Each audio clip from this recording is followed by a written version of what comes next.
forces de la méchanceté. Comment vaincre, oh mon Dieu, 12e partie ce matin. Je commence avec un texte que tu connais bien, un texte que tu peux certainement, si tu es un lecteur de la Bible, si tu es habitué de l'église, un texte que tu peux, dès que je l'aurai mentionné, que tu peux citer par cœur, sans ouvrir ta Bible, sans devoir ou tourner les pages de ta Bible. Malachie chapitre 3, le verset 10 à 11. Malachie chapitre 3, le verset 10 à 11. Il dit au verset 10, apportez à la maison du trésor toutes les dîmes, afin qu'il y ait de la nourriture dans ma maison.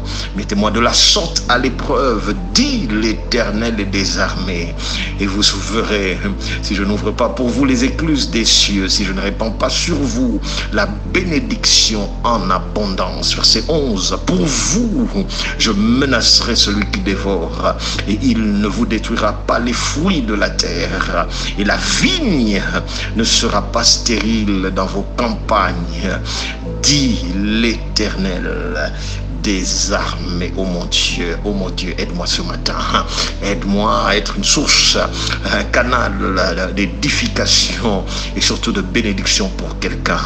Dans le nom de Jésus, je dis Amen, Alléluia. J'avance pour commencer à te dire ce matin que Dieu, notre Dieu, le Dieu créateur, notre Dieu que nous servons, le Dieu dont nous sommes les fils, possède plusieurs noms. Dieu possède plusieurs noms. On l'appelle El Elyon, par exemple. Le Dieu très haut, on l'appelle El Olam. Le Dieu éternel, on l'appelle Elohim. Le Dieu créateur, on l'appelle Jéhovah Roi.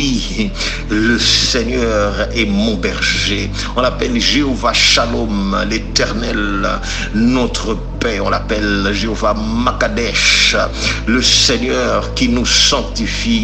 On l'appelle aussi Jéhovah Nissi, l'Éternel est notre bannière. On l'appelle Jéhovah Rapha, l'Éternel qui me guérit. On l'appelle Jéhovah Shammah, l'Éternel est ici, où l'Éternel est présent. On l'appelle Jéhovah Jireh, l'Éternel notre pourvoyeur. On l'appelle Jéhovah Sabaoth, l'Éternel des armées. Ainsi de suite. Il a tellement d'autres noms. Il a tellement de noms. Je te donne quelques exemples juste pour appuyer, confirmer, établir la première phrase que je viens de te dire. C'est que notre Dieu a plusieurs noms. Que dis-je? Il a plusieurs appellations. Que dis-je? Il répond à plusieurs noms. Que dis-je? Il répond à plusieurs appellations. Oh mon Dieu, j'avance pour te dire que même les humains ou certains humains ont plusieurs noms ou répondent à plusieurs noms, répondent à plusieurs appellations. Vous pouvez par exemple avoir un homme, certains appellent papa. Lorsque l'on t'appelle papa, on sait directement que c'est dans le cadre de la relation entre père et fils ou entre père et fille. On peut t'appeler chérie, le même homme, c'est le même homme. À un moment, il y a certaines personnes ou une certaine personne qui l'appelle chérie, et là on sait tout de suite qu'il est dans le cadre d'une relation amoureuse avec sa chérie, avec sa fiancée, avec son épouse par exemple. On peut l'appeler frère, là on sait qu'il est dans le cadre d'une relation familiale peut-être, ou une relation chrétienne à l'église. On l'appelle le même homme que certains appellent papa, que d'autres appellent chérie, le même homme, d'autres l'appellent frère. Là c'est dans le cadre de l'église, dans le contexte de l'église. Le même homme, d'autres peuvent l'appeler docteur par exemple, dans le cadre professionnel, ils peuvent l'appeler professeur dans le cadre, on sait que là il est dans le cadre professionnel. Écoutez, j'avance pour dire ceci, je te donne tous ces exemples parce que je suis en train d'aller quelque part avec ce message.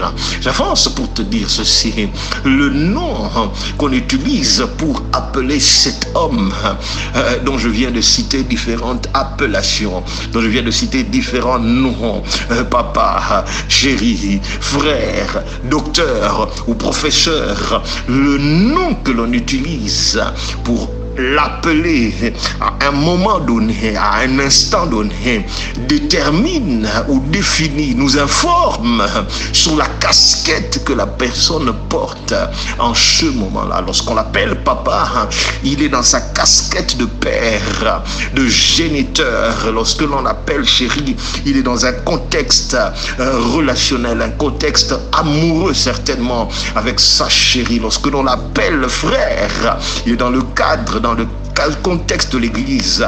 Il a sa casquette de chrétien, il a sa casquette de membre de l'église. Lorsque l'on l'appelle docteur, lorsque l'on l'appelle officier par exemple, lorsqu'on l'appelle mon général, il est dans le contexte professionnel, dans le cadre de sa profession. Oh mon Dieu.